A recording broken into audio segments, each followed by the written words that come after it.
atomic gigantification was a sweeping Japan nation when along came a dude with an ultra attitude, a Kamen rider who's the greatest kicker of Japan.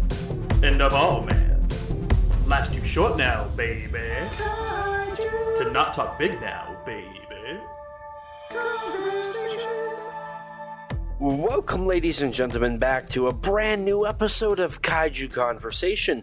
I'm your host, Elijah, and joining me, as always, my lovely co-host. Hello, I am Rex, and not with a screwed up, high-pitched voice. What? I was going to make a joke about a voice crack, and then I couldn't think of the word voice crack. I voice cracked? A little. A little bit? No bit? Yeah, Just a little bit? Yeah, a little. Just a little bit? Oh, okay. I thought I was, going back to puberty there for a second. I mean, you already were, mentally speaking. I thought it was... I thought I was talking like this. I suddenly have a mental headache. Hey, you're the one that introduced me to that. And it's one of my biggest regrets. I mean, if I ever need to do a dramatic reading now, I could be like... Oh, I'm so sorry. I mean, if you're doing a dramatic readout like that, you should probably make sure people can actually understand what you're saying. Okay, hang on. No, that wasn't an invitation. And Rex said he regretted everything. How was that? That was not an open invitation. I think it worked. I want to die. You know, since we started recording, I don't know what happened, but my right eyeball has become intensely irritated. And, it doesn't want to open up, and it's just dying. Great, now that you've mentioned that, now my right eye starts feeling goofy. Thank you very much. You're welcome. It's, itchy. You just want to scratch it. As is mine. Thank you very much for that. I really need that. I just manifested eye problems for both of us. Yes, thank you. You're welcome. It's like we have a connection. It's like the podcast has bridged us two together. It's Dear like God. we are bound by the rope of fates. God help us. Oh, God. My eye is killing me now, I swear to God. That sounds like fun. And now that you mentioned it, God. Stop. We're gonna die. Stop. Actually, stop. What's our next bet? So besides the scratchy eyeballs, Rex, how are you doing? Oh, I'm doing wonderful. Aside from the scratchy eyeballs, thanks to you, my evening has been completely ruined by this. Look, man, I didn't think it was going to happen. And it's all your fault. Mine's disappearing now. How about yours? No, stop mentioning it and it'll disappear. No, but mine's good now. My ear. That's great. That's great for you. Oh, okay. Okay. So, Jesus, this eyeball is just every. Oh, fuck. Oh, God. Unhinged. The eyeball has screwed us all up. Oh, dear God. Well, it doesn't get much higher quality than this now, does it? Yes. What better content could the listeners ask for? Yeah, right? It's what more could you want? Two people, millions of miles apart. Bumbling idiots. Bumbling? Well, the bumbling part, I suppose, only applies to you. I'm not bumbling. If that's what you want to think. So, besides the itchy eyeballs, how have you been? Pretty good for the most part, Anything Haven't done exciting? Too much since. No, not too much since, but there's been less of a gap since our last recording, so this to is some true. degree that's to be expected. This is true. This is true. And speaking of which, we are now, I guess this will be our first episode of March. We are 3 months into the year of Kaiju Conversation. Damn. Ain't that crazy? Yeah. And I oh god, I had no idea where I was going with that.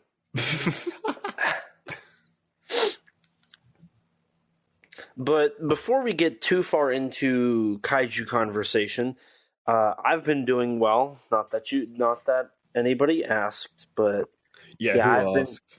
Nobody really cares. Nobody cares. Like, let's be real here. I've been doing pretty good. I have been working a lot. I have watched some Tokusatsu though. But before I tell you what Toku I've watched, Rex, have you watched any? Well, I haven't had too much of a chance to watch all that much, but last time I said I was getting closer and closer to the end of Kamen Rider, and as of today, I have 3 episodes left. Wow. Yes. That's like a huge achievement because that show was so long. Yes, 98 episodes total. And all I have left is just 3. It's goddamn crazy to me, I swear. So what are you going to do once Kamen Rider's done? Ooh, like, that's all you've been watching. Well, not all, but I've had... I don't know, I'm thinking of either maybe moving on to V3, maybe moving on to Kamen Rider Black, because I really want to rewatch Black Sun. Mm-hmm. So, I'm not entirely sure yet. I'd also like to... one thing that I actually would like to do as well is rewatch Kamen Rider the First before Shin comes out. Mm-hmm. So, we'll have to see. Is that just because they're both kind of the same idea? Sort of, yeah. Okay. And I'm interested in how they'll sort of compare to each other as remake/film adaptations of 71. Mm-hmm. So this was the first time you've seen Kamen Rider 71, right? Yes, I've seen Kamen Rider the First before, but 71 is like all new to me. Gotcha. So now when you rewatch the first, you'll understand where the adaptations came from. And for the 71 elements in the next as well. Okay. I didn't think about that. Because the next is part elements of N71, part elements of Kamen Rider V3. Really? Okay. And then part J-horror. Well, that's all, like, Kamen Rider is heavily based in J-horror. Yeah. Modern shows less so, unfortunately. Bar, like, your Black Suns or Amazons. Yeah, I was about to say, I mean... The 2 best Modern Rider shows. See, I still haven't watched any Kamen Rider. All I know is it's about a dude who rides a motorcycle sometimes, and he does common stuff. Yes, he does the mask. Yeah. God. But yeah, outside of that, I have actually watched the brand new Ultraman Deca movie as well. Is that the final Journey to Beyond? Yes. Yes! Let's go. You remembered the title. Congratulations. I remembered the title. That was okay. I didn't really enjoy it that much, but I didn't necessarily dislike it. You know, could have been better, could have been worse. Credit where credit is due for Subaraya, or more accurately, Bandai, for having some restraint in these like last 2 Ultraman movies and not really shoving down new gimmick forms down everyone's throat. And haven't they been hinting at, is it Gazer? Blazer, I believe, is the current title. Blazer? Okay. Because Gazer was the rumor title to tie in with Gaia. Yeah. And now we've retranslated as Blazer. Yeah. Maybe, I wonder if the idea of like the new generation Tiga and Dinah just wasn't working. I don't know. I mean, Deca has been pretty successful.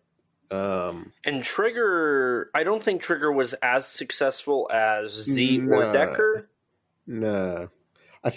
But Trigger, I think, also had a lot of issues relating to COVID as well, which caused some rewrites and a lot of stuff changing, sort of last minute-ish in Trigger. Mm-hmm. Not that Deca didn't have its fair share of issues. Like, there was, like, for example, a character... I can't speak. An actor who was supposed to get a cameo in Deca just couldn't for, I think it was either like scheduling issues or something, and various other last minute changes. Some, not as much of a mess as Trigger from what I hear, but still not the easiest production. So that makes me wonder if maybe the original idea was Gazer, but because of like all of the issues, I've heard it probably also has to do a bit with the 10th anniversary of New Gen, possibly as well. Okay, I didn't think about that. Then again, I'm stuck on disc 2 of Ultraman 80. So to me, nothing Ultraman exists past 80 and the Ultimate or the Advent. Is it the Adventure Begins? No, that's Remo Williams. Ultraman. I wanted to say the Ultimate Hero, but that's not it. Ultraman. Is it the Hanna-Barbera one? Or? Yeah, is that it? The Adventure Begins. Adventure Begins. Yes. Okay, so it's Remo Williams and Ultraman. Okay, yeah, because I've seen that, and I've seen the first season of the Ultraman anime, and that's Shin Ultraman, and that's it. Yeah. So to me, nothing really exists past Showa, and like one anime that's a direct sequel to Showa, and the reimagining of Showa and the American adaptation. Fair enough. But eventually I'll get past Ultraman 80. Eventually. Someday. I still need to start Ultraman Ace. Yeah, good luck with that. I don't think I'll ever rewatch well, if I ever cover it on a podcast, I'll have to rewatch it. But I don't see myself going back to Ace. Yeah, I hear it's a major step down from the previous show, Return. Oh, yeah. But that's because Return was, like, amazing. I've thought about going back to watching Return, but I've also thought about doing it with Ultra 7, 66, and Ultra Q. I definitely really want to rewatch some episodes of 66 and 7 sometime in the near future. Mm-hmm. I could use a dose of 66. Long overdue for it, honestly. Yeah. So, I mean, we'll see. But besides watching Ultraman Deca, the Journey to Beyond, have you watched anything else?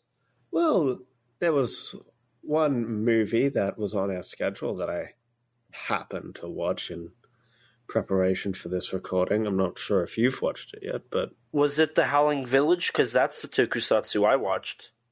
No, that's not on our schedule. I still need to see that.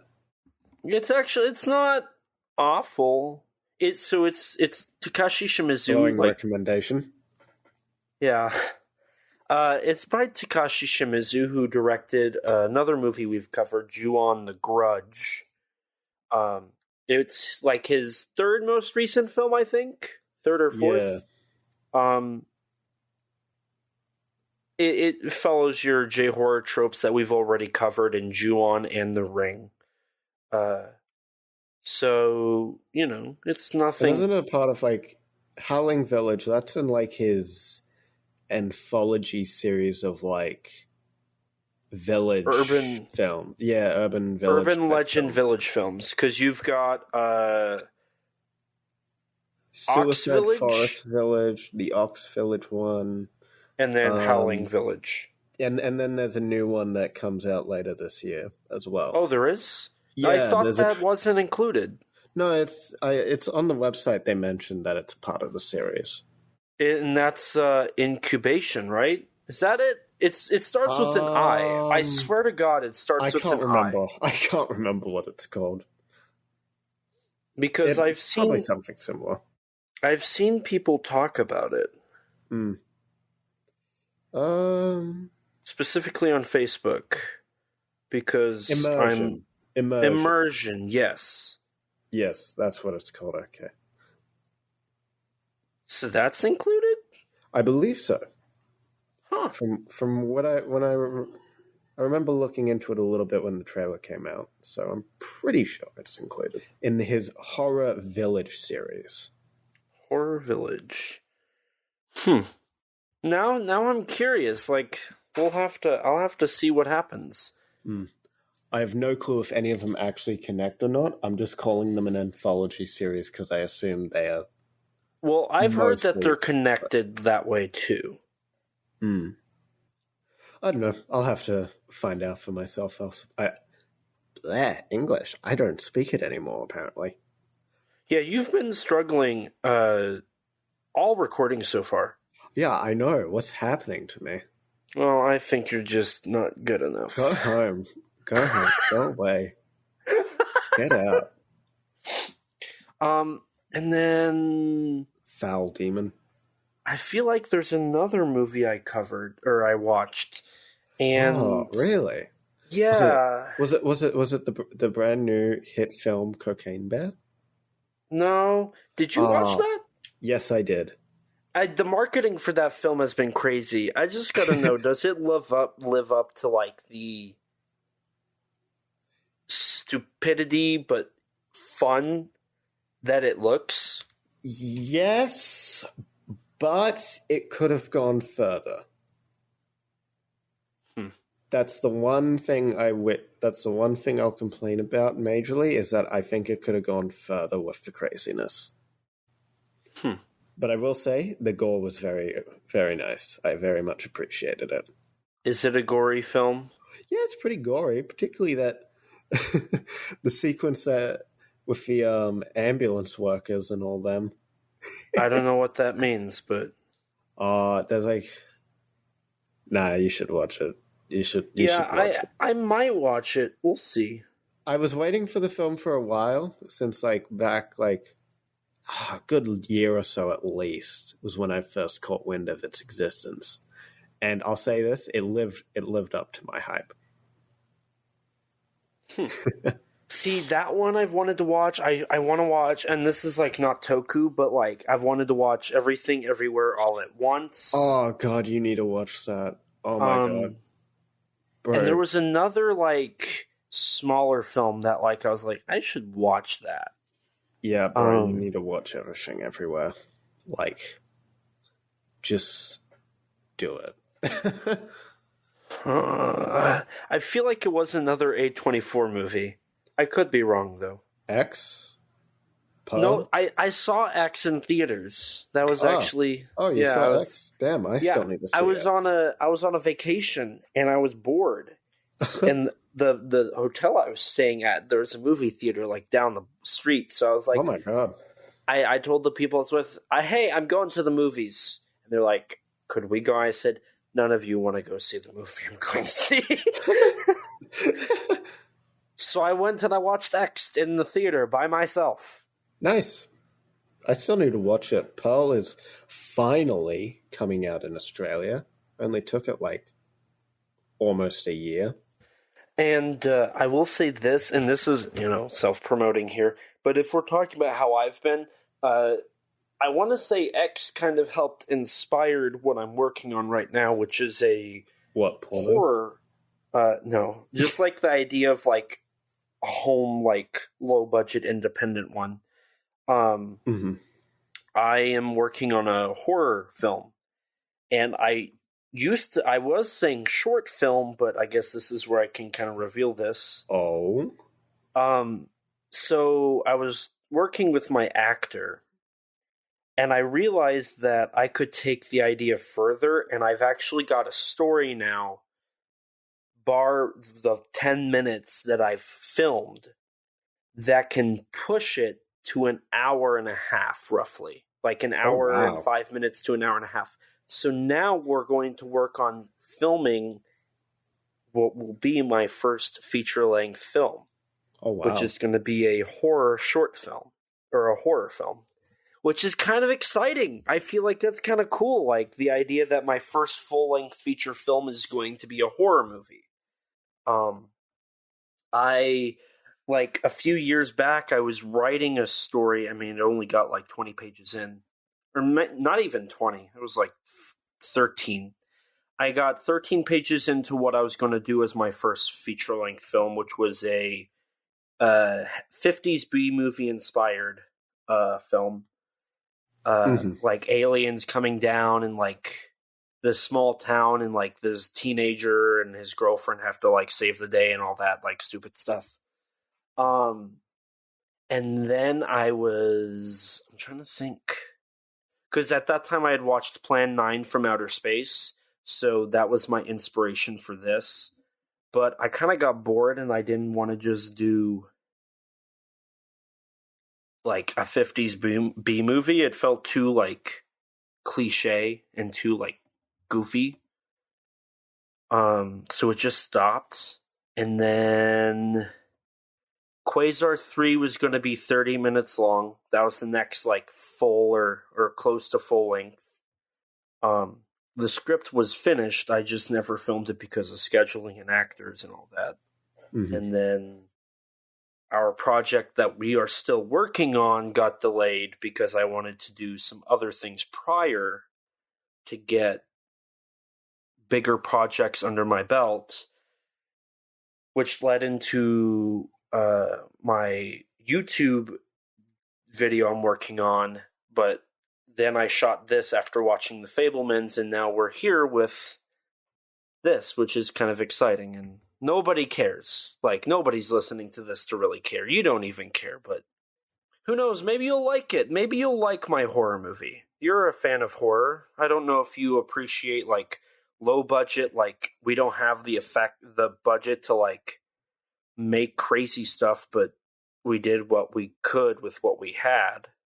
I don't know if you appreciate that, but... Well, we'll just have to wait and see.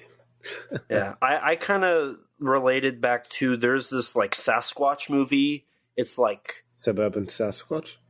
No, it's like the creature from Boggy Lake. I think I've actually heard of that. Huh. It's like from the 1970s, or another one is like Snow Beast from 1977. Have you heard of that one? Creature of Boggy Lake, definitely. Snow Beast, I'm not too sure. Oh, it's Boggy Creek, and I don't remember doing this one or seeing this one. And they're all like from like New Orleans or like the South. And like you can tell they had no budget. Yeah.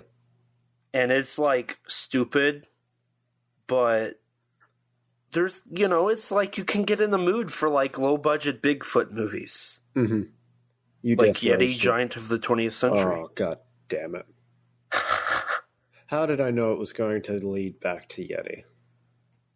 Hey, man. How did I know? Hey, man. Look.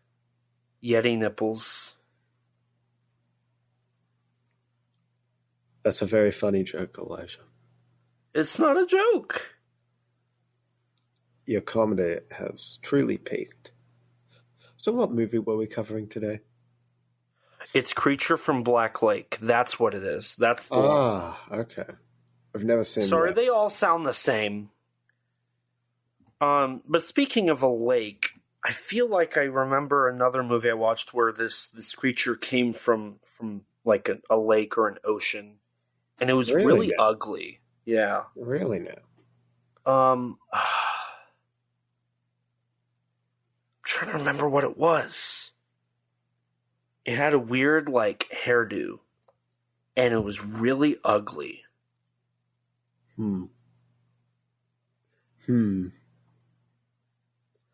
I wonder, could you have been looking in the mirror? What? I'm sorry, it was the obvious joke.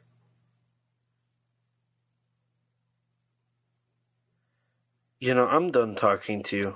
You're done. You're done. Oh, what a shame. This is where we lose Kaiju Conversation. All in all, worth it for a funny gag. Wow. And of course it's on this movie. Mm-hmm. Like, this is the movie that breaks us. Mm-hmm. I mean, it damn near broke our Zencaster recording, so... Yeah. And it almost broke the fandom back in 2010, and I'm still trying to remember what it's called. So you seem to know what this movie is, but not what it's called.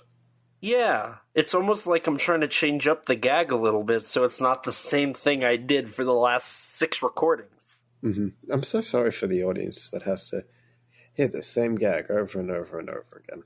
Yeah, it's like those parody kaiju movies that like do the exact same thing. Like they have the deliberately bad miniatures and the deliberately bad acting and like the use of toys, and it's obvious they're toys, and the giant monsters deliberately do stupid stuff that you don't really want to see, but they're trying to say, hey, this is a funny movie. Please laugh at our jokes.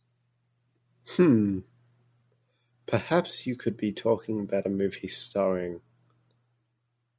You mentioned an ugly creature with some interesting hairdo, so perhaps you're talking about a Kappa?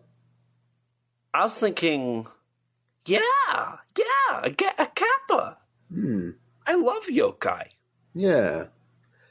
Oh, wait, are we covering one of the Daiei yokai films? Oh, I wish, but unfortunately I'm still yet to watch any of them. Are we watching one of the Tomu Haraguchi Kibikichi films? Sadly not, but he did direct a kaiju parody film with a Kappa yokai. Really? As a kaiju. You know, that sounds like it'd be so much better if Shinji Higuchi was involved. Better yet, Anno too. Oh, God, no. That means it's awful. No, that means it's Kino. So what could you be talking about? Well, so there's this 2010 movie that I watched today, in fact, called Death Kappa. Uh-huh. It might sound a bit familiar to you. Yeah, it does. Yeah. It's like a kaiju parody film from the 2010s, like what you mentioned earlier. Oh. Produced by Nikatsu and Tokyo Shock, aka Media Blasters. AKA Fever Dreams. Yes. Being, I believe, the third of their original productions, or co-productions. Being... Three, like, and a half or 4. Is that like including the other, like, Machine Girl stuff, or...? No, so... We are covering Death Kappa, yes. That is the film we are covering. Shocking. In the promotional video, John Sarabella, CEO of Media Blasters, did back in 2010, he cites it as the third Fever Dreams production. Mm-hmm. The first being Machine Girl, and the second being Tokyo Gore Police. Yeah, and Japanese articles make the same claim of it being the third. But they also co-produced a film called Death Trance in 2005 with Tak Seguchi. Wait, they did Death Trance? Yes. I've seen the DVD for that floating around a couple times in my local store. I've actually been thinking of picking that up. And they had something to do with Shinobi Girl. I don't know about that one, but I know Fever Dreams was attached to Death Trance, which some people have basically said is just a Versus wannabe. Mm-hmm. And that's, I think, partially because around the time Media Blast, or Tokyo Shock at the time, had released Versus to DVD. Yeah. So, yes, it was their third. I think it was their third with Nikatsu specifically, because Nikatsu did Machine Girl and Tokyo Gore Police, to my understanding. Okay, that makes sense. Yeah, that makes more sense. So yes, this is kind of interesting because we were seeing. So before we get into the film, I kind of want to establish, because I think it's very important for when this film came out to understand what was going through everybody's head. Mm-hmm. Media Blasters had been very successful with Machine Girl and Tokyo Gore Police. Both have become they both kind of started a genre, I would say. Of like kind Japanese splatter horror. Yeah, and like over the top, because after that, Nikatsu did like Yakuza Weapon, Hell Driver. They later did a Machine Girl 2. So you kind of saw this new wave of like extreme cinema from Japan, but it was over the top. Yeah. But I mean, all of this started with Versus. Versus was kind of the beginning of that. It just didn't catch on until Versus, I think, got international appeal, which would be your mid-2000s. So like Death Trance was one, Shinobi Girl. I think Alien vs. Ninja is another title that would fall under that. Mm-hmm. I know that was Nikatsu at least. And Nikatsu was the leading company behind this stuff. The low-budget, over-the-top, gory, kind of stupid, funny stuff. So they were trying to do stuff like that. Media Blasters was booming. They were releasing hentai and live-action titles, and this was really around the height of their popularity with like their Versus title and Machine Girl and Tokyo Gore Police. They had distribution rights to the newest Gamera film.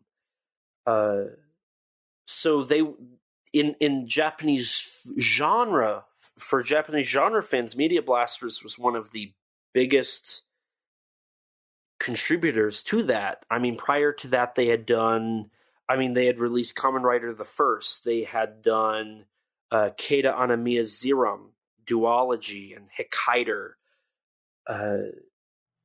They had been Devilman. They had been doing so much, and after this, we would see them even touch the Toho films. Yes, I think around 2009 is when they were releasing some of those offshoot kaiju films, like Varan and Dogora and whatnot. So, like, they were getting big, major titles from Japan's bigger companies. And part of that came from the success of Machine Girl and Tokyo Gore Police, which they had co-produced. And John Sarabella, CEO of Media Blasters, wanted to do a kaiju film. Now, here's why at this time it was weird to do that. Godzilla's final film was in 2004, bombed at the box office. Gamera's final film, Gamera the Brave, bombed at the box office. The Great Yokai War didn't do well enough for any sequels for the foreseeable future. Shochiku had done a low-budget sequel to Monster X, or the X from Outer Space, known as Monster X Strikes Back: Attack the G8 Summit, but it was kind of an independent title. Around this time, Minoru Kawasaki was coming out. That was his first kaiju film, was Monster X Strikes Back. Shinpei Hayashiya had done Rigo. You had like Gihara. And so all these films, they were all independent. They were all made by people. Another example is Negadon the Monster from Mars. Demi King the Sea Monster. I don't know if I had just mentioned that one, but that's another one. I think the Clay God around this time. So yeah, that would have been about a year after this one, I think. So at this time, like, the idea of big budget giant monster movies was kind of dying. It wasn't viable, and Media Blaster saw a perfect idea to kind of try to bring it back, but as the ultimate parody. So in the marketing for this, they said, King Kong is dead, Godzilla is retired, Gamera who? A new monster is in town. So Death Kappa was an attempt to reinvent the genre. And I would argue it worked. Somehow. Oh. But it didn't work in the way that Nikatsu expected. And that's what I'm going to get to. That's where I'm going to leave off and let us dive into it. And that is what I will conclude with, is how it impacted modern kaiju cinema. I'm curious to see where you'll go with that, actually. Yeah, I gotta hold the people in suspense, you know? Suspense, hostage. Yeah. So, but let's now dive into the movie and talk about this production in this movie. Alrighty. So, I guess, do we just want to do what we do and just start at the film and just talk about the film, like what happens throughout it, and like? Okay, we can do that. That'd be fine. Okay. So the film opens with like a little exposition dump by this American talking Japanese, and Professor Tanaka. Yes, I was like, I wonder if that's a reference to Tomiyuki Tanaka. Wouldn't shock me. Wouldn't shock me either. There's a lot of things where I'm like, that might not be a reference, but it probably is. Yeah, like, and even in this opening, there are Showa Kaiju roars for Varan, right? Oh, Varan, Varan, King Kong, Titanosaurus. Yep. Ebera. Yep. And I think even there's some like Ultra Q sounds mixed in. Or maybe that's later in the film. I could be... Yes, there is some Ultra Q sounds later in the film. Yeah. But there's a lot of stock sounds from the Showa films. Oh, even like some later, like, not quite modern Ultraman, but like Heisei Ultraman roars for later on are used as well. Mm-hmm. So we get this exposition dump that's basically like the beginning of any like American adaptation of a 1960s kaiju movie, where it's like the narrator's like, in the beginning, God created the heavens and the earth. Isn't that the opening to Gigantus? I don't know. I'm pretty sure it is. I'm pretty sure it is. In the beginning, God created the heavens and the earth. Or maybe I'm thinking of another 50s B movie. But the idea is, it's this dude talking about like cryptids and whatnot, and kappas exist. And then Loch it Ness cuts. Monster, your favorite Yetis exist. Yes, the Himalayas Yeti. And then we cut to our main character. Yeah. Right? Yeah. Kaneko. So yeah, we cut to Kaneko, who is a failed pop artist who's going back to her hometown. And like she arrives at the hometown, and like she goes to meet up with her grandmother, played by Hiroko Sakurai. Trying to remember the pronunciation. Yes, Hiroko Sakurai, who was Fuji in the original Ultraman, and plays Fujiko in this film. Yes. She also was in Ultraman's Earth, Ultraman Cosmos, The First Contact, Mebius, Max. and Ultra...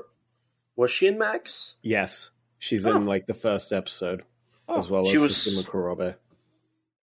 That's right. And she was also in Superior Ultraman 8 Brothers, Ultra Q, Busca, Mighty Jack, Mirror Man, and Ultraman Leo. So, a little background here. You're going to see a lot of Ultraman stuff in this. And that's... Oh, yeah. There's quite a few familiar faces in this film. Yes. And that's partially due to the fact Tomu Haraguchi had worked on Ultraman 80, Ultraman Mebius, Ultra 7X, Ultraman Ginga. I mean, he directed some of Ginga in particular. Correct.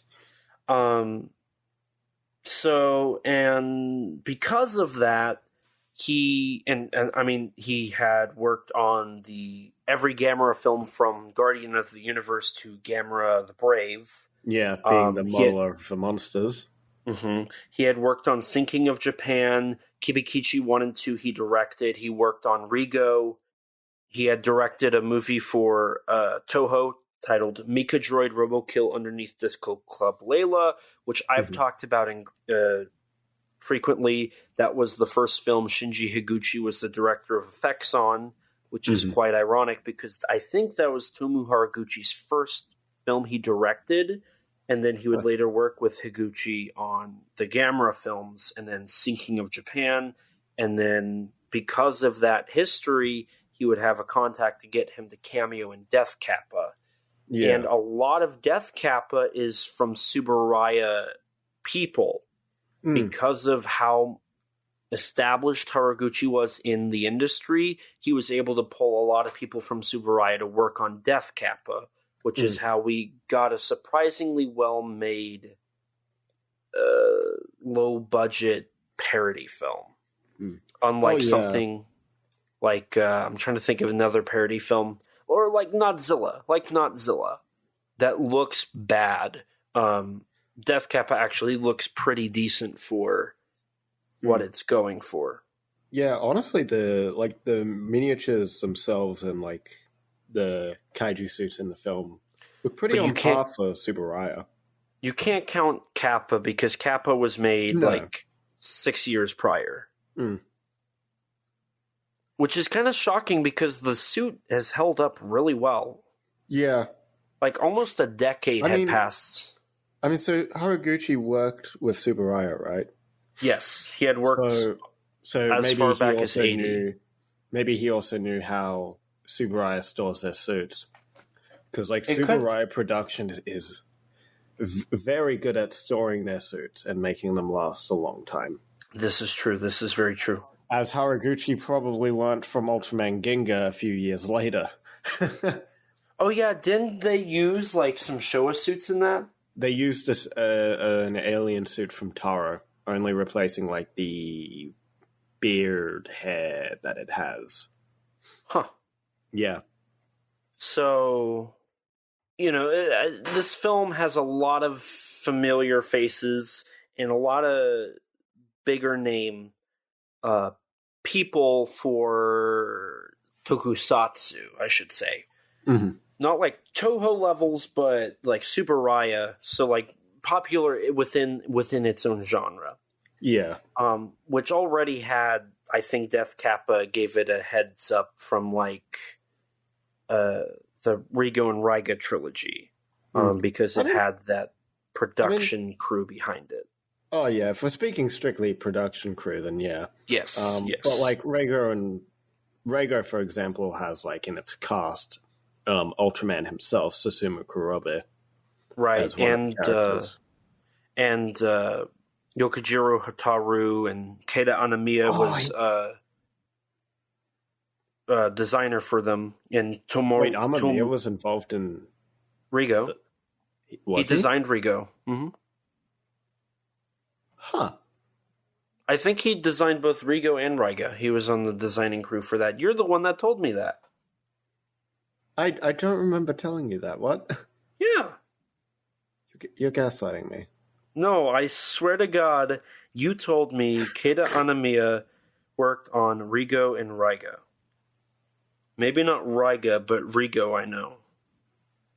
Huh. I don't remember this.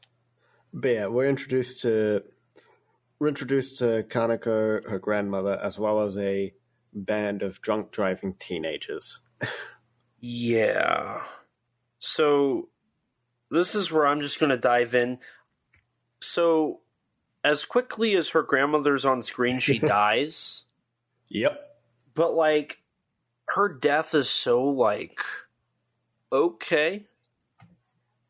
It goes back to the whole idea of this is, like, shock cinema or, like, surprising cinema, crazy over-the-top stuff. Like, an old lady just got mowed down by this Volkswagen with 4 teenagers in it.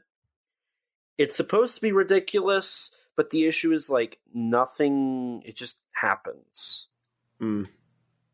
And for me, it was just kind of like, okay.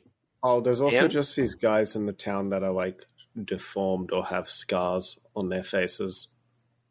Yes, and, like, they do nothing. They're just there for some They pad reason. the runtime. They yeah, pretty much. They add the extra 18 minutes to make it full length. Because this film is only 70, almost 80 minutes long. This is a short movie. In its US cut. In its US cut. In its Japanese cut, it's 6 minutes longer. Yes. Which we'll get into the differences at the end here. But it's a considerably short movie. Mm-hmm. Which I appreciate. I don't think a parody film should really go on for that long, much longer than that. So, you know. Likewise. But even then, I feel like this film overstays its welcome, especially with this opening. And, like, honestly, the first third of the movie, I feel like drags and just doesn't make sense to the later part of it. Yeah. Yeah, I do think this film has some issues with going on too long as is, but it's not the most egregious with that, I'd say. Mm-hmm. So after she dies, she said her dying sad. words are, "We need to take care of the Kappa." Mm-hmm. And then the teenagers, like, plot convenience, knock off a Kappa statue, and, like, it awakens the Kappa, kind of like GMK and the statues that awaken the Guardian monsters. There's a lot of small things in here that's like, I wonder if that's... I definitely picked up on that GMK one. I'm like, hold up. Because some people have even brought up how Dr. Yamane's influence on the opening with that professor... Yeah, I didn't. I did see some people comparing him to Yamane. I don't really see him. He's definitely filling like that scientist role, but I wouldn't say he's specifically going for like a Dr. Yamane. I agree. One thing that I noticed was the weird similarity, and this is like really obscure. So like I'm probably pulling this out of my butt. But in the television movie 10 Nights of Dreams, there is a section where this guy goes back to his hometown on a train, and I felt like it was very similar to how she comes back on the train. Just kind of how she enters, and, you know, it's just the station master. And how she walks through this almost empty building, this empty town. That kind of reminded me of the section. I don't remember what it was. It was probably the best part of that TV movie, but it kind of reminded me of that, even though I doubt that has any relation to it. It might just be similar ideas.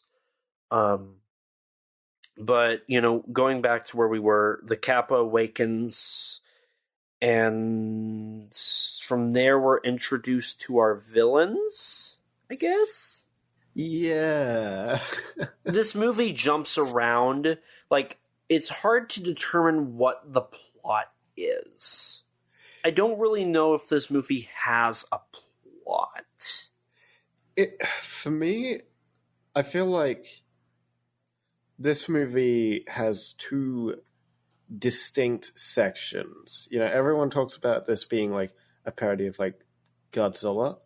I feel this first half of a movie is more sort of Kamen Rider or like Kikaida like, in it just missing, like, with Kappa sort of being like the stand in for Ryder in a way.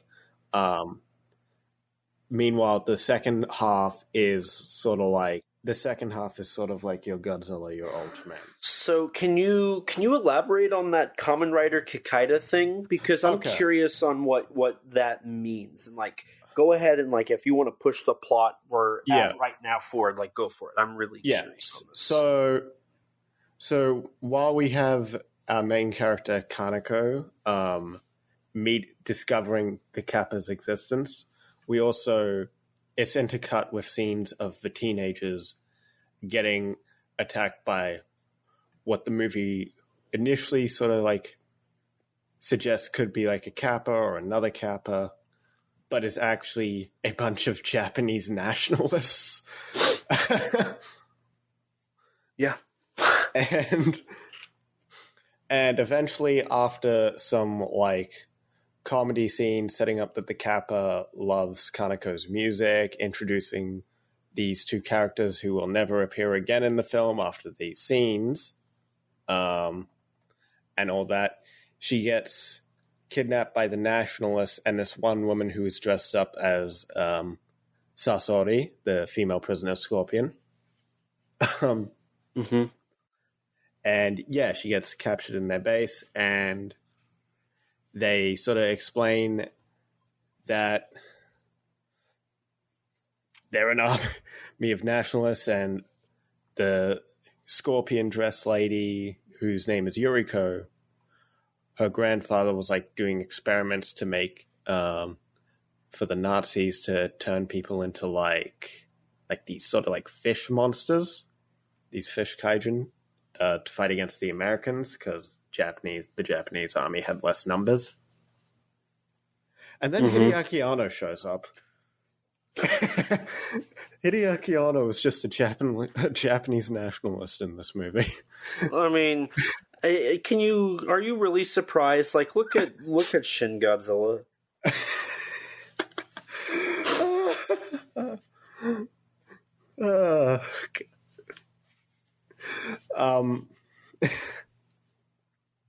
Yeah, and there's this random cameraman guy following around Anno and the other guy who's an actor from Ultraman Nexus.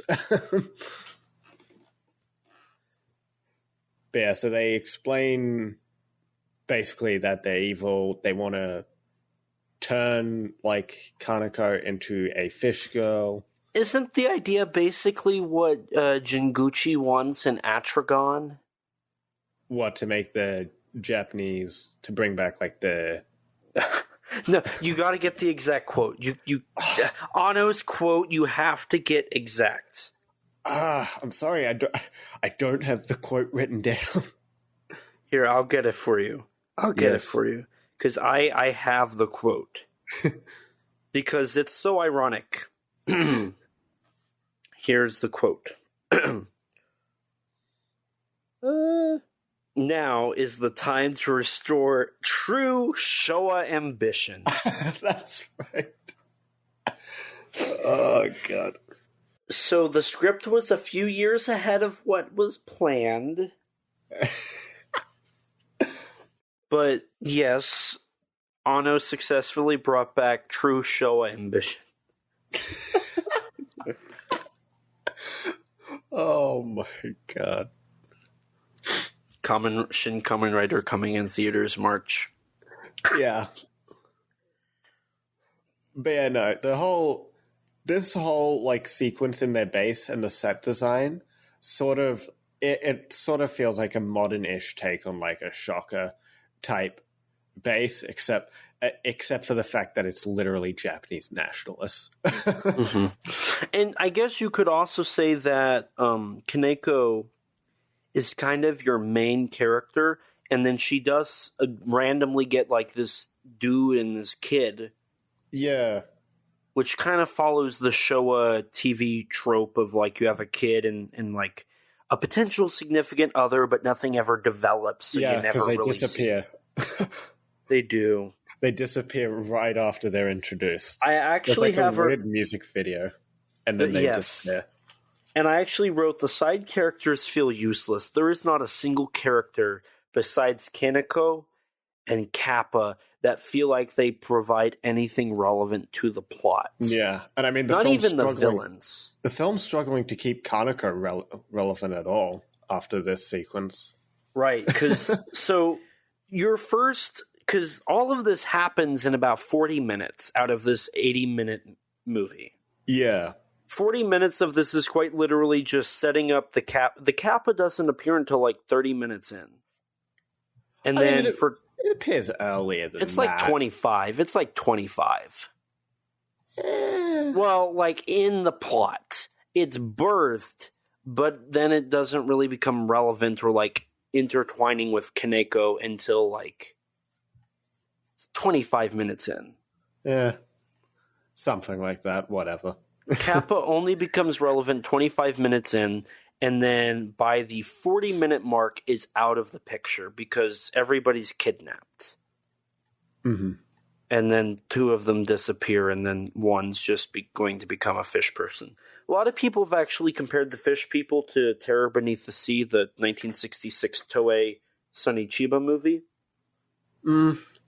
I can't really comment since I've never seen that, so I have. Not familiar with what they look like.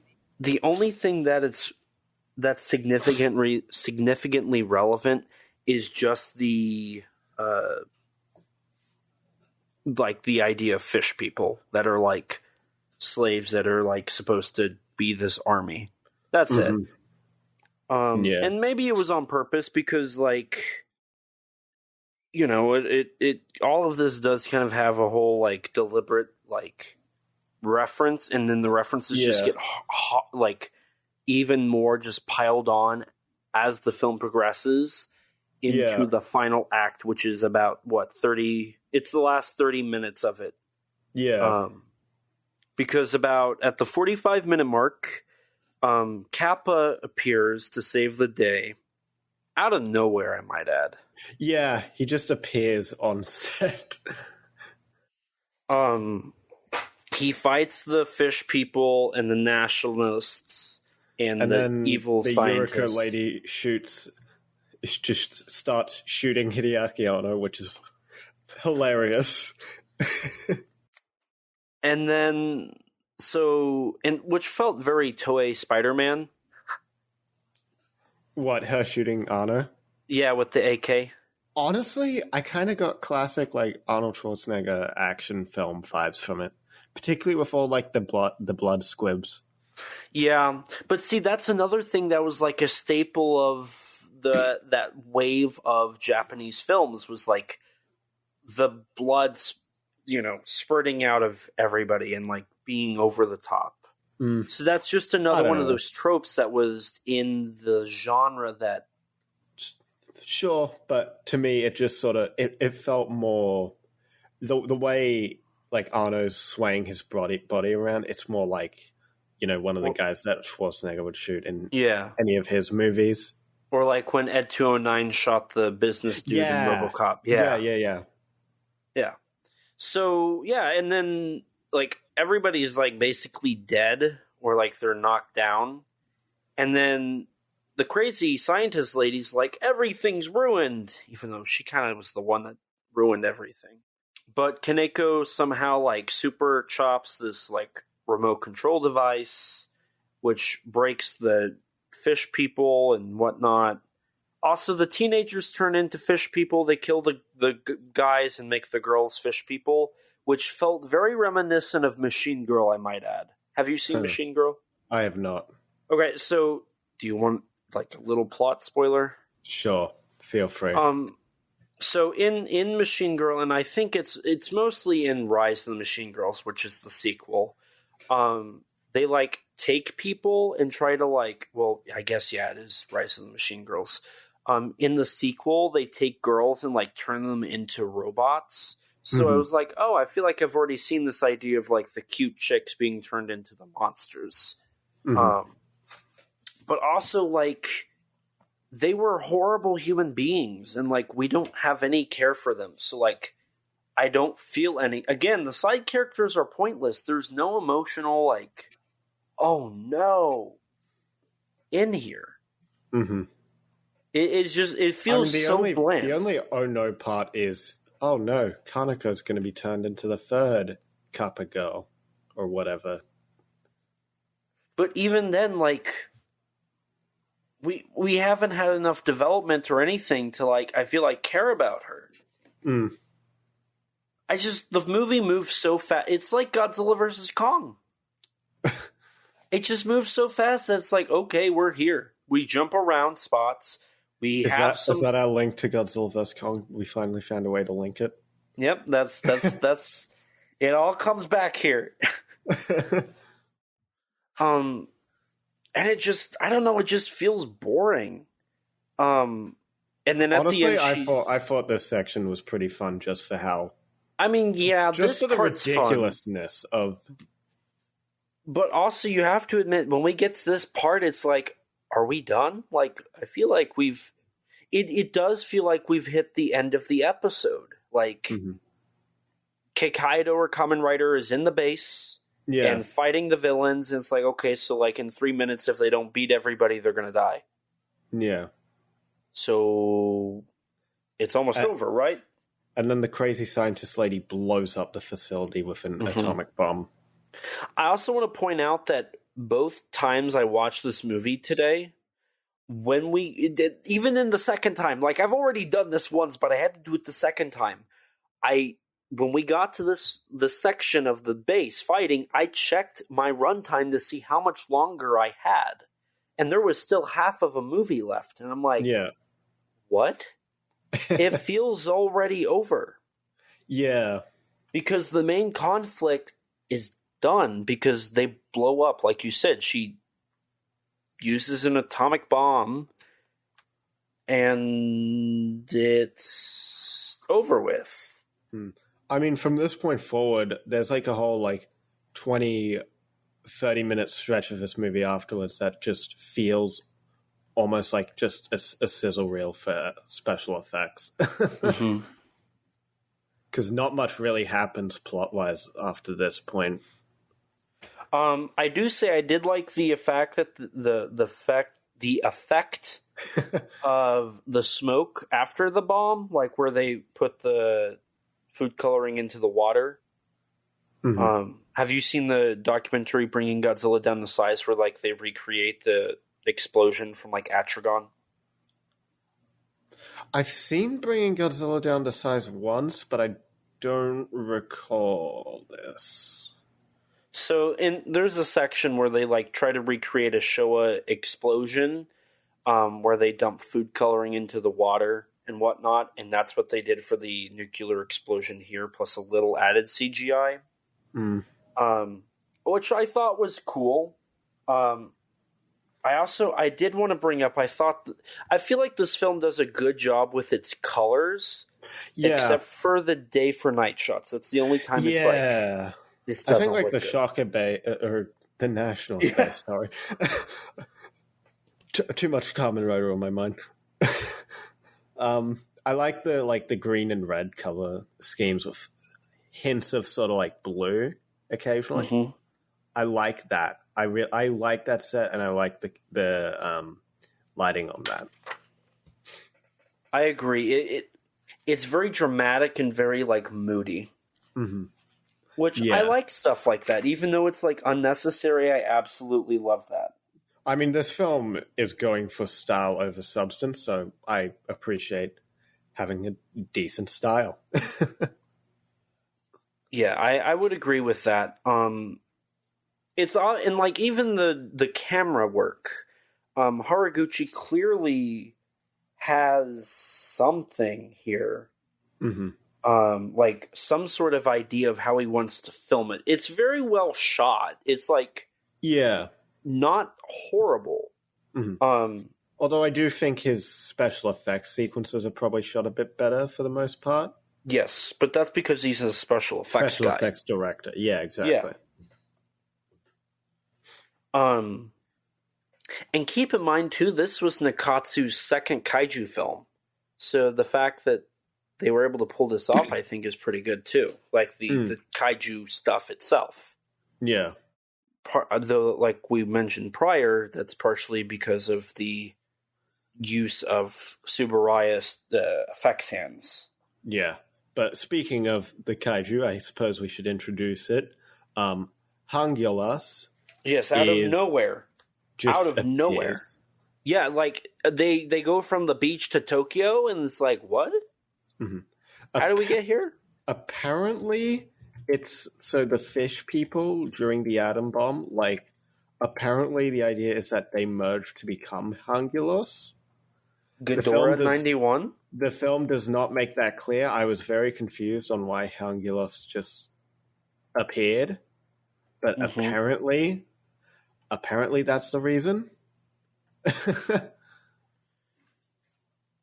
And from here, it's sort of just we get about 20 to 30 minutes of the monster rampaging while the military tries to fight back.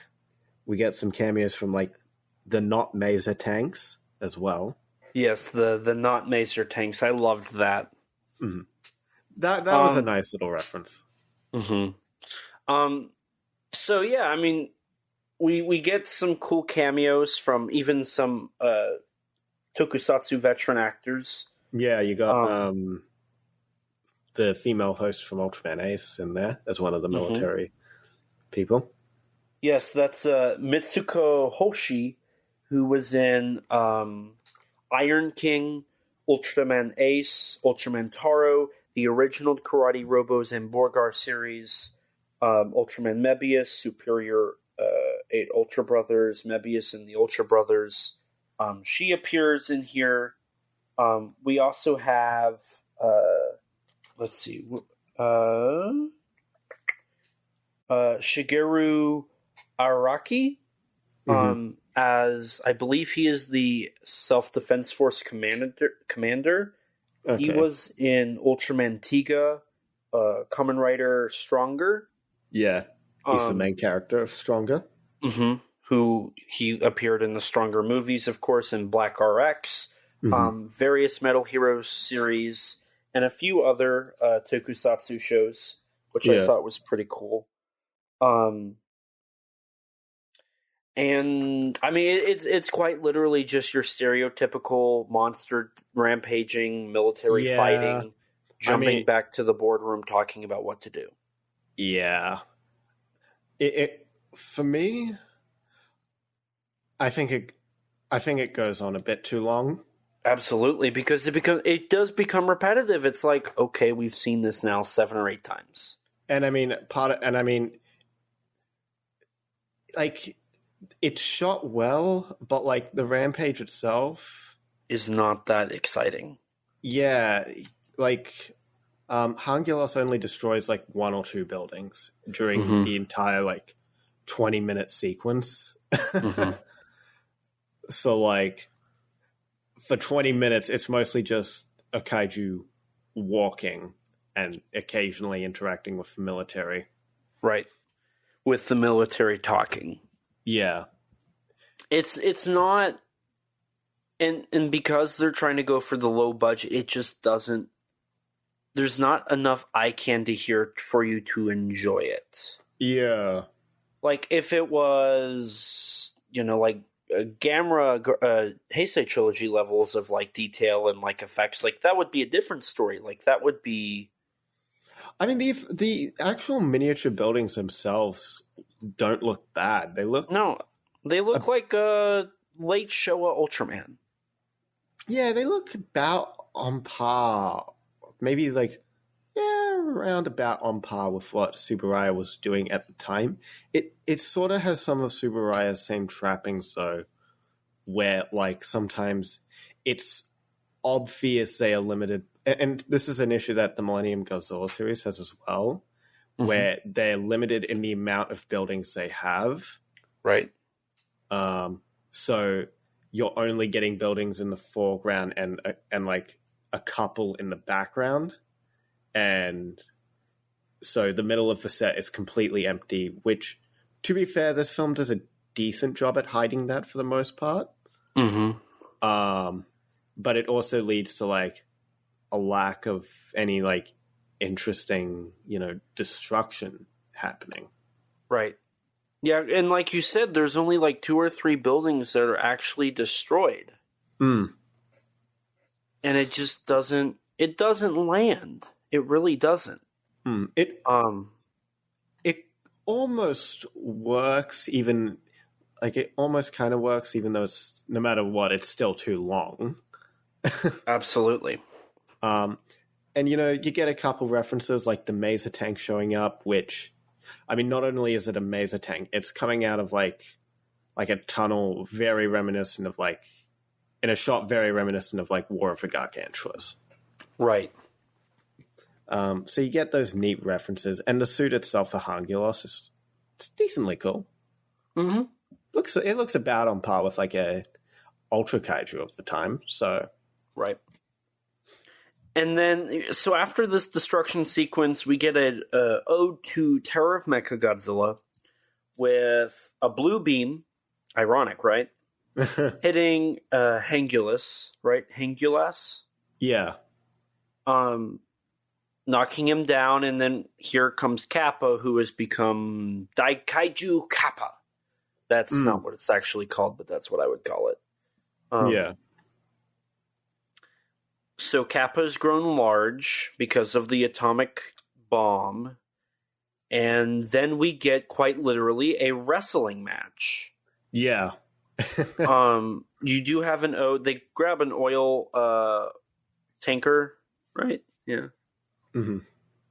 And do like the Godzilla and Ebra like volleyball thing with the rock, but they do it with this oil canister.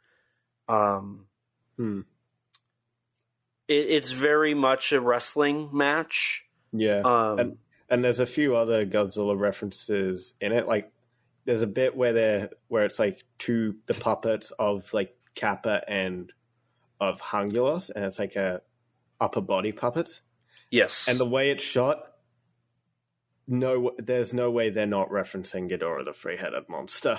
Mm-hmm. With how like, Rodan and Godzilla were. Yeah. It's like it feels like that sequence. And I mean, Hangulos is very Godzilla-like, and Kappa, has a beak, so, Yeah.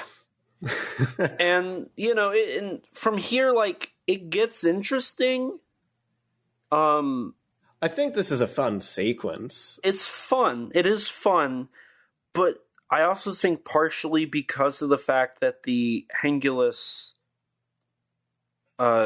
destruction sequence went on for as long as it did, it also just kind of it suffers from oversaturation, because at this point it's and it falls into late Showa Ultraman problems, which is they miraculously find an open spot where there's no buildings, akin from like 2, and it's an open field. You see, I didn't have a problem with this because very clearly the entire area has just changed to being a wrestling arena. And I think that's so ridiculous, and the film has clearly at no point been going for realism, where I'm like, yeah, I vibe with this. I'm fine with this. I think it fits enough with the tone of the film. I mean, if they're trying to just do a straight up like, yeah, this is like late 70s kaiju, yes, it hits all those marks. But I think that was one of... They even do the tail pull off, like in Ultraman or Zone Fighter. Or like the pickup and like the spin around and toss. Yeah. Like, there's some obvious like Ultraman callbacks here. And then when you think Kappa's about to lose because Hangulos uses its death... Don't they call it a death ray? It was either that or the Maser tanks were called the death ray, one or the other. I'm going to call it the death ray. Whatever, it's fire breath. But I should say here, they mistakenly call Kappa...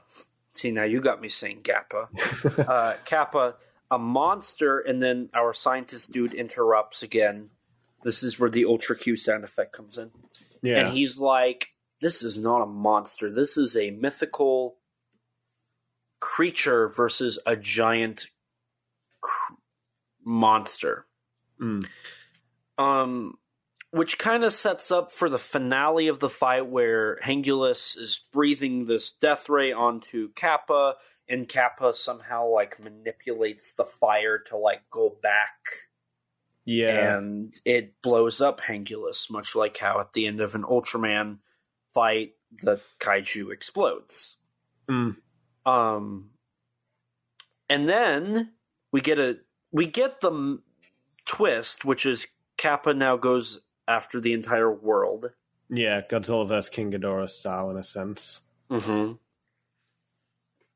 Where it's intercut with, like, animated destruction sequences with, like, an old film layer for some reason. Yeah, I mean, I think some of it's also, like, stock footage, too. I was thinking it was. I felt like it was stock footage from something like Megadon. Maybe, because I know they use, like, when the atomic bomb goes off earlier in the film, they intercut it with some, like, stock footage shots as well. Mm-hmm. Now, during this, they're like, Kappa's turned against us. And the scientist somehow walks into this military boardroom meeting. That's right. And we get the meaning or the metaphor, like Heisei Godzilla style. Yeah. Where he's like, the reason Kappa's turned on us is because we failed to accept the existence of mythical creatures. He's like the lady from Mechagodzilla 93, where it's like, yeah, artificial life versus natural life. It's like, who are you? Why are you here? How are you relevant to this story? You're not. You see, he's relevant to increase the runtime. Uh-huh. Which I might add, I feel like at this point the film has overstated. So I am saying that a lot. I feel like most films are way too long. That like every time. Every time I feel like, now this one's not, it's like 5 to 10 minutes too long. You see, I wouldn't, if the Hangulus rampage was shorter, then I would disagree. Yeah, I would say that this film is like almost a perfect runtime. Not quite, I would agree. But almost. It's just that one sequence that I think goes on for way too long. Mm-hmm. And then everybody's like, well, we're all going to die. And literally. And then after about 30 minutes of not being relevant, Kaneko shows up again. Which is confusing because Shouldn't she be dead? Yeah. Now, in the Japanese cut, it makes more sense. Mm-hmm. So, in the Japanese cut, she appears in a Shobijin outfit as a giant version of herself, kind of like the Ultraman episode. Mm-hmm. And sings Kappa and they live happily ever after. Mm. Yeah, whereas just here, she is on top of a building, normal size, and just sings to the Kappa to calm him down. And then pours water on his plate on his head. Oh, yeah. And then everyone says, goodbye, Kappa. You didn't destroy anything. Everything's okay. And then he walks onto the ocean and that's it? The end. Question mark? In Godzilla font. Yeah.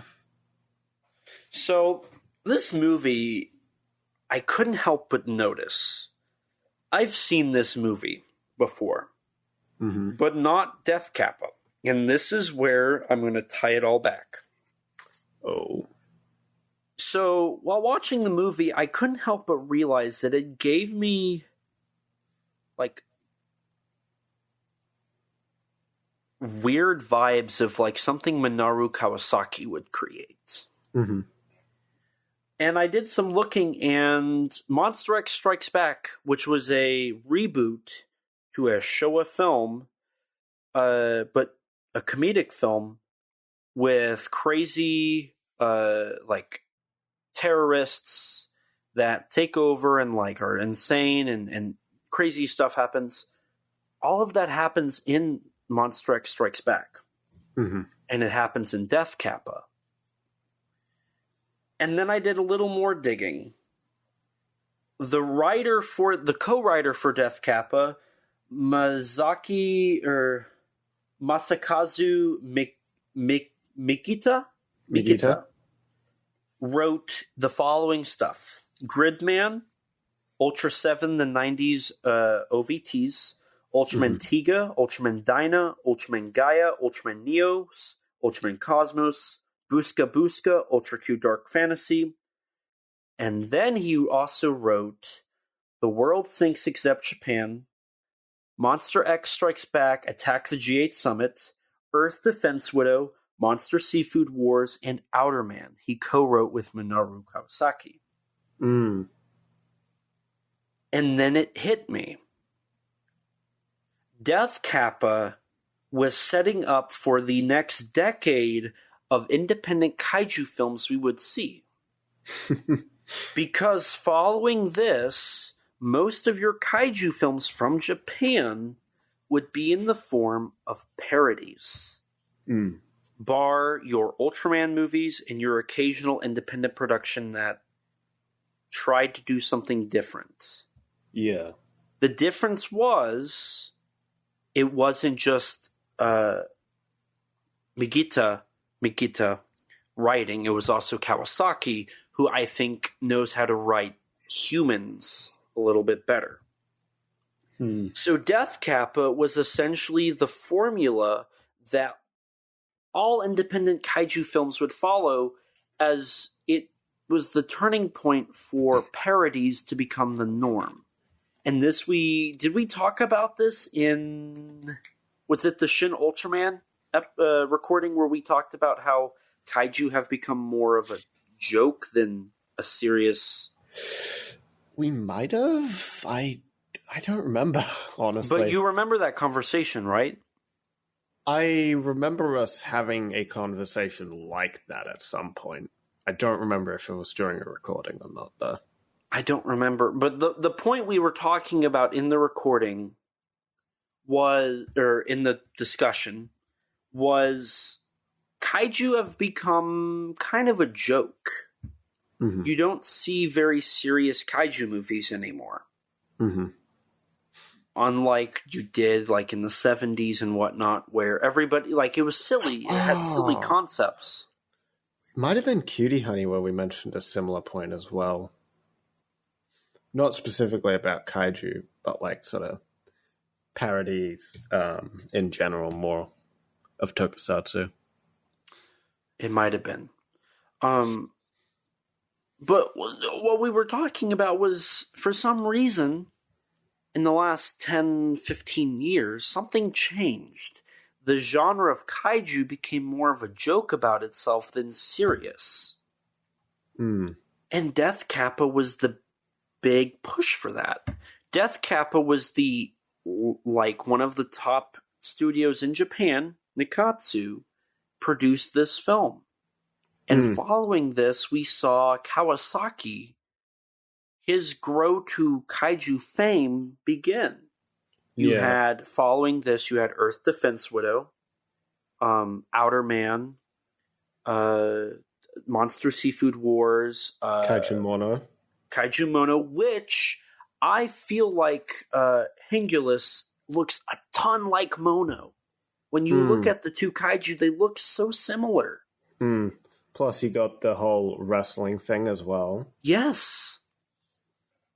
And, I mean, even in God Raiga versus King Oga, it kind of borderlines that parody. So, to me, Death Kappa was, in a way, the statement of, now is time to make fun of this stuff instead of take it seriously. And up until 2016 Shin Godzilla, that was the mentality. And what's ironic is the reason that mentality changed is Hideaki Anno wanted to bring back the Showa ambition. And then from there we had Shin Godzilla. Another one was Jellyfish Eyes, though failed. It was still a pretty serious film. And, you know, from Shin Godzilla we got, like, the anime trilogy. I'm trying to think of other like serious kaiju films. I can't really think of any from Japan that were Howl, Shin Ultraman, of course. Yeah. What to do with Titan duology? Not technically kaiju, but similar wavelength sort of thing. Mm-hmm. The Great Yokai War 2 Guardians, but that had comedic elements as Miike films do. Mm-hmm. What to do with the Dead Kaiju was more of a comedy. But they don't work on a grand scale. On a big budget, they don't work. Death Kappa has been received very poorly. I know Titan Goji labeled it as the worst kaiju movie ever. You see, I wouldn't say it's just all around horribly received because there are people who like this. Like, I've seen a lot of positive reviews. From what I can gather, opinions are just completely all over the place for the film. And part of that comes from, and that's why I established the context at the beginning of this recording. Death Kappa came out around a time when kaiju was so irrelevant that people were just wanting anything. Mm-hmm. Kind of like how Godzilla vs. Kong came out when there were no films in theaters and people just latched onto it and just took it for everything it was. Death Kappa was that to the fandom. Yeah. It was a breath of fresh air that didn't take itself seriously, that gave people what they wanted, like 25, 30 minutes of kaiju action. Yeah. It delivered on what people were wanting at the time. Mm-hmm. Even though you had the Rigo and Raiga films coming out, Demi King, G, Gahara, none of this stuff was being brought to the West. And what made Death Kappa special was it was co-produced. It's one of only a handful of kaiju films that were co-produced with a Japanese company and an American studio. Mm-hmm. I mean, not only that, it's also due to its co-production with Media Blasters. It's one of the more available and well-known of those sort of parody era kaiju flicks. Mm-hmm. On top of having a decent amount of kaiju screen time compared to, say, like Demi King. Mm-hmm. Which, if you haven't seen that movie, the monster's in it for, I quite literally believe, 20 seconds. Not really looking forward to that watch, personally. Likewise. Again, I've already watched it once. I have not. Don't really want to watch it again. But I'll have to. But no, it just, this idea of kaiju films at this time was not really relevant. And it makes sense why it would take a lot from Monster X Strikes Back, because that was also distributed by Media Blasters. Mm-hmm. So John Cerebella probably had already seen the film, liked what he saw, wanted to create his own, and knew that if he brought it to the States, it would do well because there were no kaiju. I mean, either that or, just the writer Masakazu Megita just borrowed some elements from his previous script as well. Well, clearly he has this same general idea, because Death Kappa feels like a Kawasaki film. The only thing that's missing is more of the basic filmmaking. Mm-hmm. What the thing I love about Kawasaki films is the charm, is the wittiness, the tongue firmly in the cheek. Mm-hmm. I mean, the interesting thing on that, it's like a Kawasaki. Like, I remember when we were recording the Ashura episode, and I remembered that Death Kappa was going to be our next film. When I was thinking of Death Kappa, I honest to God thought it was a Minoru Kawasaki film. Mm-hmm. I completely forgot it was directed by Haraguchi up until I think you mentioned it. Mm-hmm, because Haraguchi did the models for Ashura. Yeah. He And then you mentioned that he directed Death Kappa, and I'm like, oh yeah, he did, didn't he? Mm-hmm. It's really left field because it feels like it hits everything for a Kawasaki film, minus the fact that it's shot like a special effects director did it. Mm-hmm. And that's not to put a negative on Kawasaki, because Kawasaki has a cult following because of his films following a certain persona, a certain look that is undoubtedly Kawasaki. Mm-hmm. And here we are on a film that predates most of Kawasaki's kaiju films. And I think it's interesting to watch this film and then watch Kawasaki's later work. Yeah. Because I feel like there's a clear connection that these films have. Death Kappa paved the way, maybe unintentionally. And I think it's quite ironic because of the end ? Because it wasn't the end of that type of film. While Death Kappa failed at a large studio, it has been proven to be successful on an independent level. Mm-hmm. There's enough people that want this sort of thing that it can be done on a low budget. Something that Death Kappa was trying to mimic with a larger budget, which is quite ironic. The existence of Death Kappa, I think, is very interesting because it is the turn of kaiju cinema to me. Mm-hmm. Which you don't see, like, every once in a blue moon you will see one of these kaiju films appear. Obviously you have King Kong 33, then you have Godzilla 54, Ghidorah the Three-Headed Monster paved the way for, or King Kong versus Godzilla paved the way for the Showa era look. Yeah.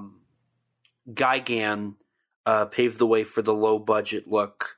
You could even argue like maybe Ultraman.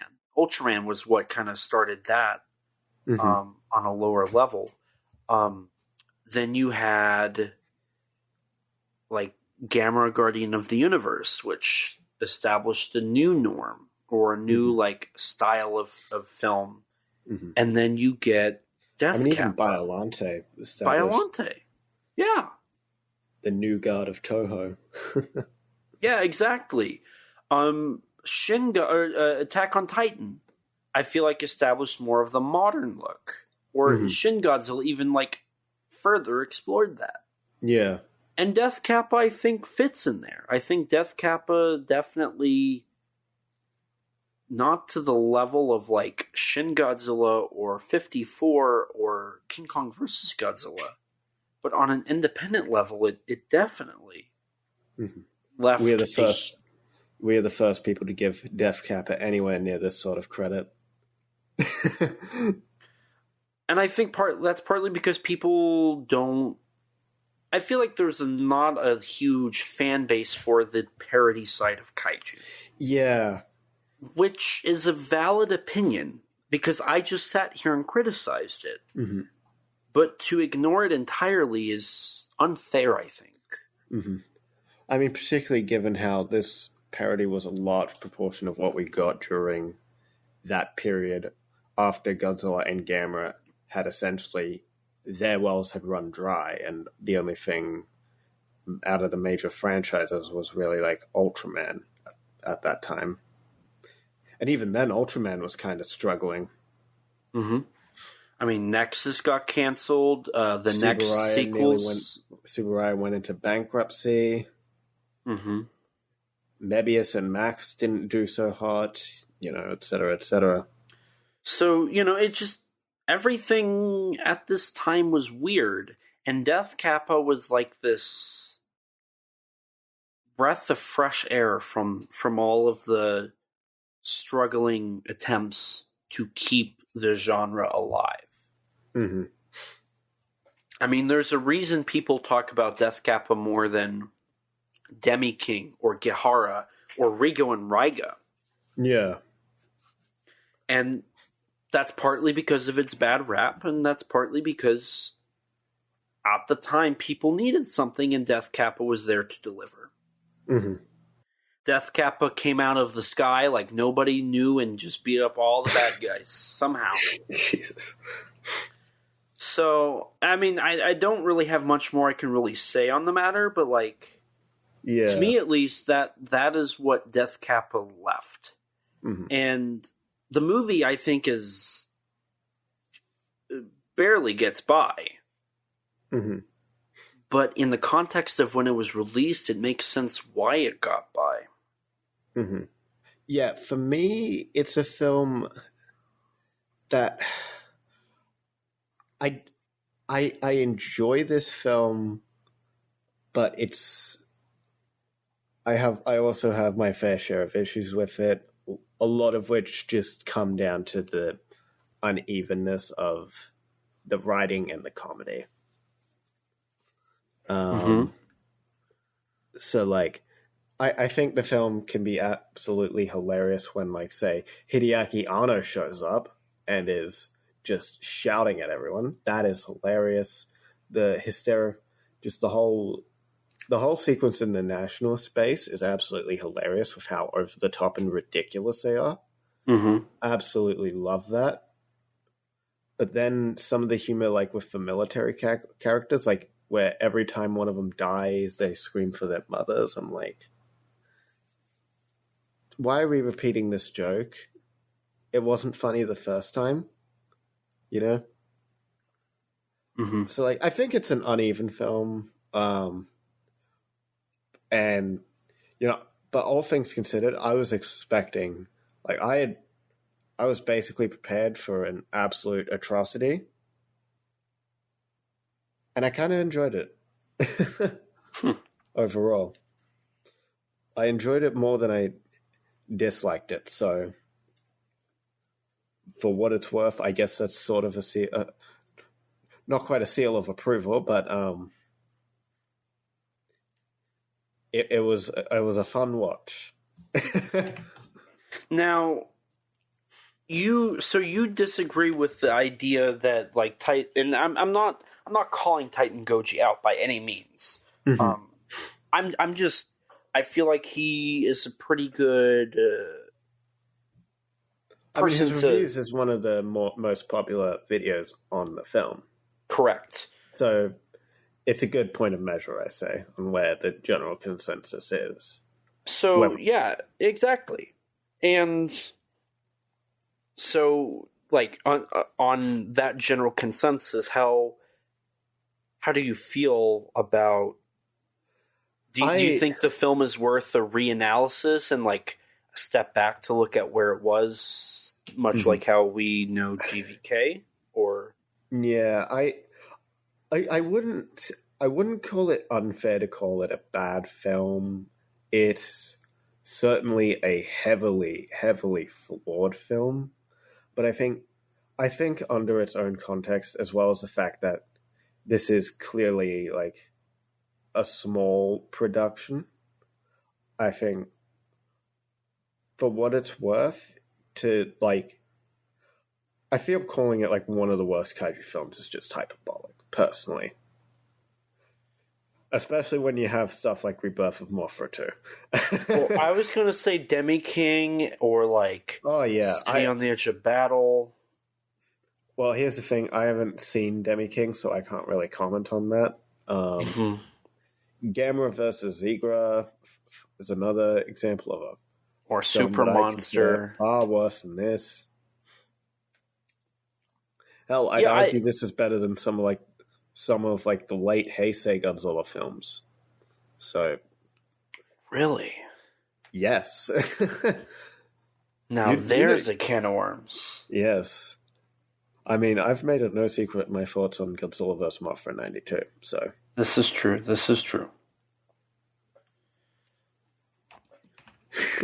Also, to link this, because everything's been linked to Shin Ultraman, right? Like, that's been our running gag so far. Yes.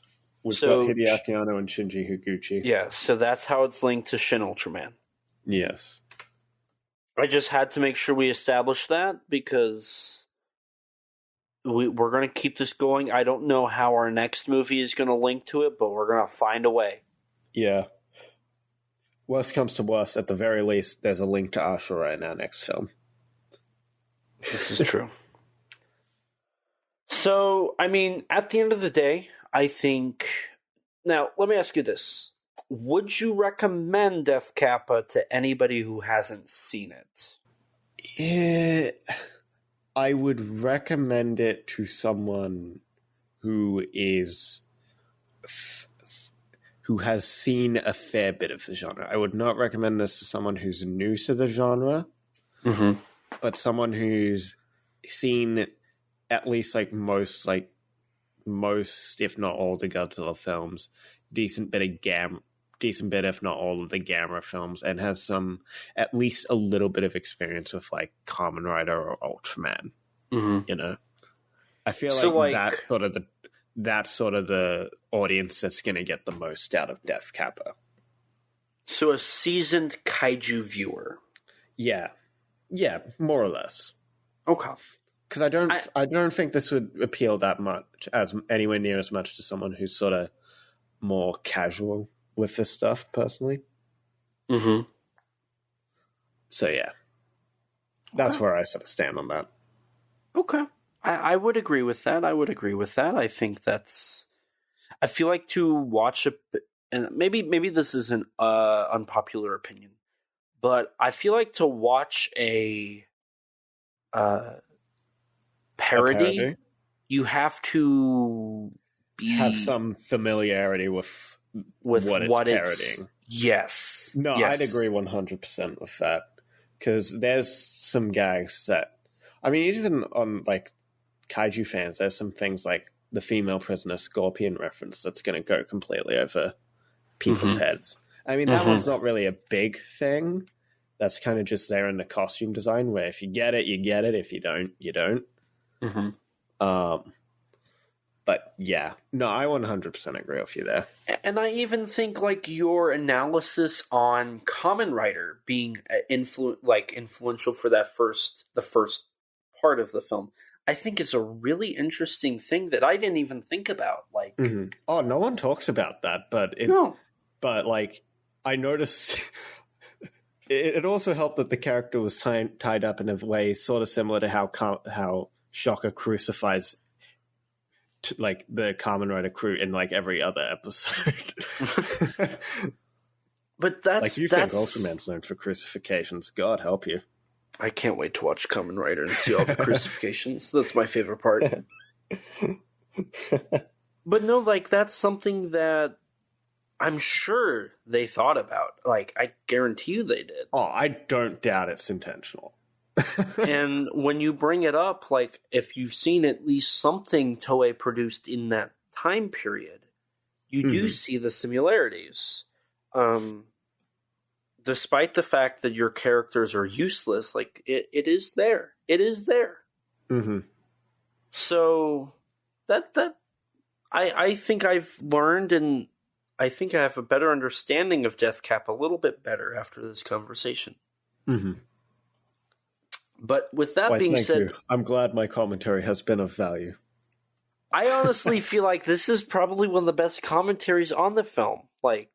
Not to stroke our egos a bit. But I feel like instead of following the typical path on this film and just pointing out the flaws, we've also took a step back and looked at what it did. And it's weird to think that a film like this actually did a lot. It's definitely a film that's overlooked, but I feel like that's kind of just the thing with parodies, is since the tone is not something that people are going to take terribly serious, that leads to people not really considering a lot of these aspects of the films. Right. Which is kind of disappointing, because I feel like when you can start to parody a genre, it makes you take a step back and look at what and where you are. Because I feel like once you've hit parody level, that means you have run into a dry well. Now that you can only make fun of yourself, and it makes sense that Death Kappa would come out at this time. Mm-hmm. I mean, by this point, the kaiju genre in Japan had been very saturated, particularly with Godzilla, having had about 20 films come out. I think 24 at that point. Mm-hmm. Yeah. Because, roughly 24. I think 28. No. Mm-hmm. Yeah. Because you had the 15 Showa, and then no. I meant about 20 films coming out in near succession. Oh, yes. So all of the major stuff of kaiju had kind of hit. And this was during the beginning of the dry period until, I would argue, Shin Godzilla, when things started to ramp back up. Of course, that was helped by 2014 and Pacific Skull Rim Island and Pacific Rim, yes. That kind of shot it back into a little bit of the mainstream. Mm-hmm. And now we're at a point where I feel like the idea of a parody needs to be held off a little bit. Mm-hmm. Just because now we're, with Shin Godzilla and Shin Ultraman, I'm sure Godzilla Zero will follow this. We're trying new things. Yeah. And from there, we also have the Gamera anime. Ultraman has been starting to get a little different in its executions. Mm-hmm. I mean, the Blazer teaser suggests possibly a newer tone for New Gen, so could be interesting to see where that goes if they stick to that tone that they set up. Mm-hmm. And what's to say here in another 10 years or so we have a new Death Kappa? I'm not saying a sequel, but a new parody. Mm-hmm. I know. I don't doubt we'll get something like that soon enough. Oh, sorry. No, go ahead. I mean, it basically leads to what I'm assuming you're going to say. So, I was just going to point out, even Kawasaki isn't producing just kaiju stuff. Mm-hmm. He's went back to kind of his weird animals with President Tanuki, Planet Prince 2021. He's just announced a new one as well. What was it? What the is the one that SRS is releasing, or is this a new thing? I think it's a new one he's working on. Oh. I think it's animal related. I'm not quite sure personally. I'm checking real quick because I know UFO, that's what it's called. Huh. Which is, it's more like Seijin or like aliens and whatnot. Yeah. Like the fact that Kawasaki is moving away from your kaiju to do new things is proof that the parody of the kaiju genre kind of needs to rest. Mm-hmm. We need to see where the genre goes from here. Mm-hmm. And I absolutely expect this to happen again. Heck, even like Howl from Beyond the Fog and Brush of the Gods, like we are seeing a new wave of even independent stuff that is not meant to be humorous as much as it's meant to be new. Yeah. We're seeing a lot of people reaching back to the past. I mean, Shin, the fact that they're going back to the original ideas and bringing those new. Mm-hmm. Howl from Beyond the Fog is set in the Meiji period. Brush of the Gods, Orochi, one of the original, I would say, kaiju. I mean, a part of the birth of Japan mythology. There's so much, and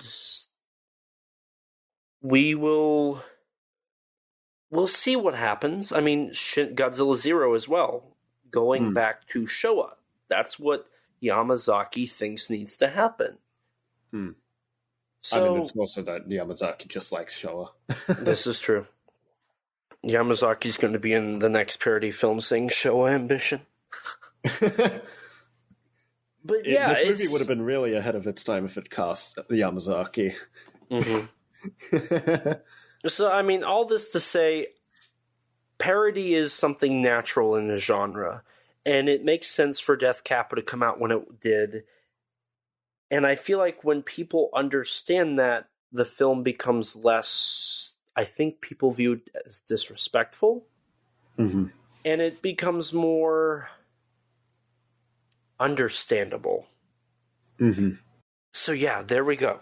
I feel like I have somehow unexpectedly defended Death Kappa from the distaste people have for it.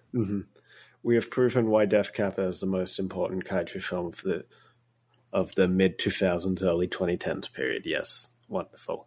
I feel like we did.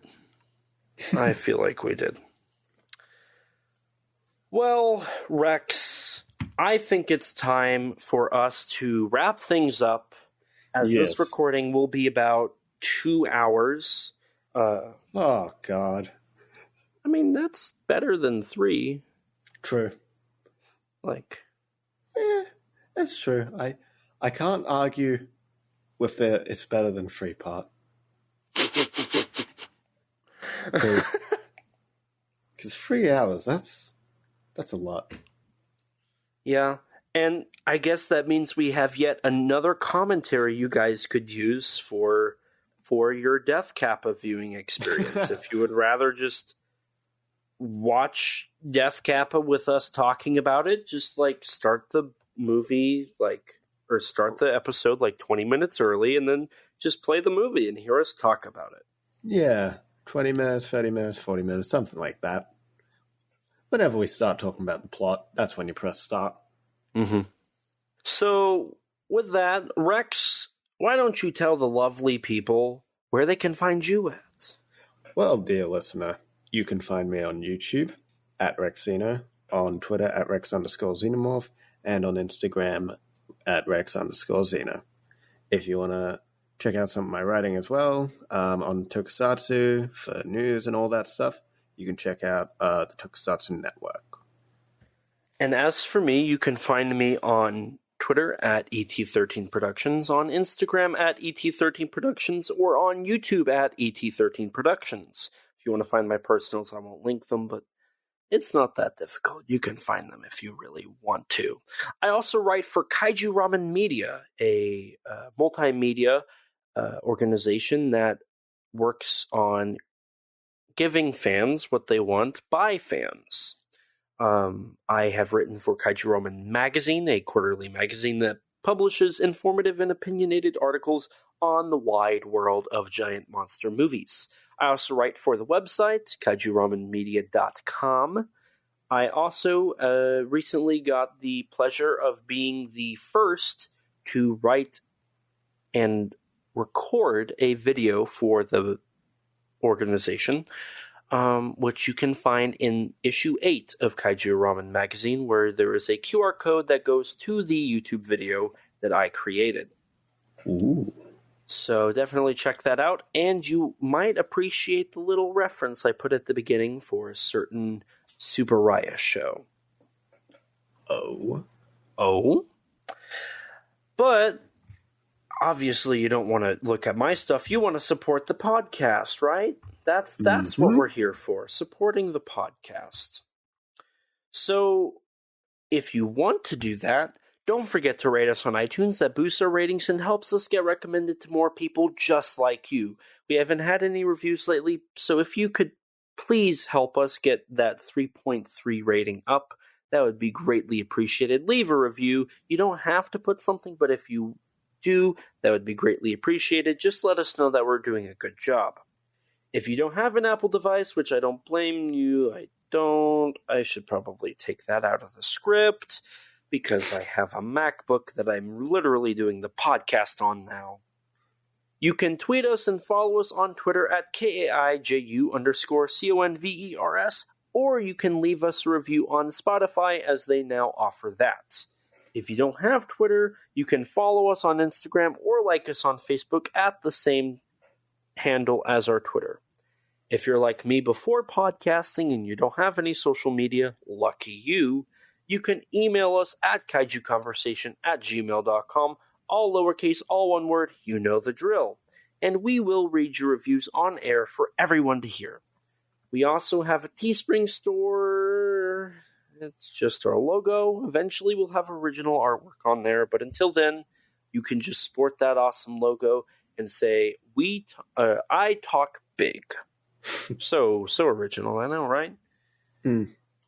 If you'd like to have more conversations with Rex or I, check out our Discord server where you can chat with us, like I said, or others about topics like Death Kappa or things that you like. Recently, the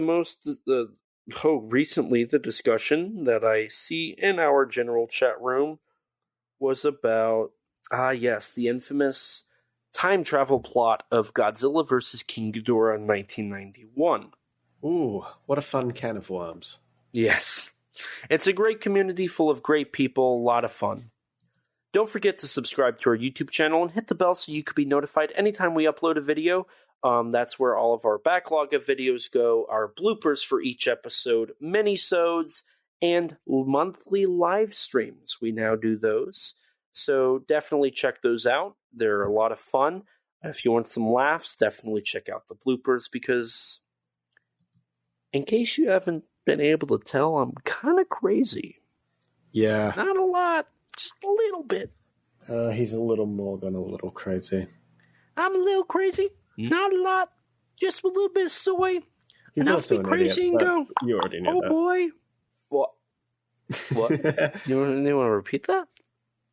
Yeah, you're an idiot, but everyone knew that. Then you defend Death Kappa. Defend Death Kappa. It's a cool movie.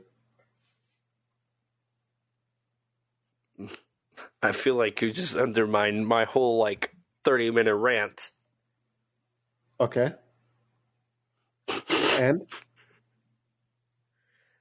I defended the movie throughout. But I said positive things about this film. I did. I said negative things, and yet I still found a way to defend it. That makes me the smarter person. That's not a good scale. I disagree. You're also the same person that dislikes Shin Godzilla. Because it's bad. Once again, proving he's an idiot. We also have an interview with Mechagodzilla designer Jared Kirchvesky on the channel, so definitely check that out. Even though he yells at me and makes me feel like I'm an idiot and all it that is good funny stuff. though. Sure. Yes. Sure. A huge thanks to Rex for editing all of these episodes and other content we upload. His links can be found in the description below. Please give him a check. Even though he does harass me, he is a great person and he does a great job, and I appreciate everything he does. I'm doing it for the enjoyment of our viewers. Surely I feel like you just like hearing yourself bash me. Well, that's just the bonus. That's the bonus you get, is you get to relive the moments where you call me an idiot. Oh yeah, I do get to relive them. Yeah. Along with Rex, we'd like to give a huge thanks and shout out to Danny DeManna of the Godzilla Novelization Project for his amazing vocals on our theme song. You can find him on Twitter at Daadzilla94, 95. Nice memory there. Yeah, I really need to put that in the script. Every recording I say that. Every recording. Daadzilla93_GNP, or on Google you can look up Godzilla Novelization Project.com, and that will take you straight to his website where all of his work can be found.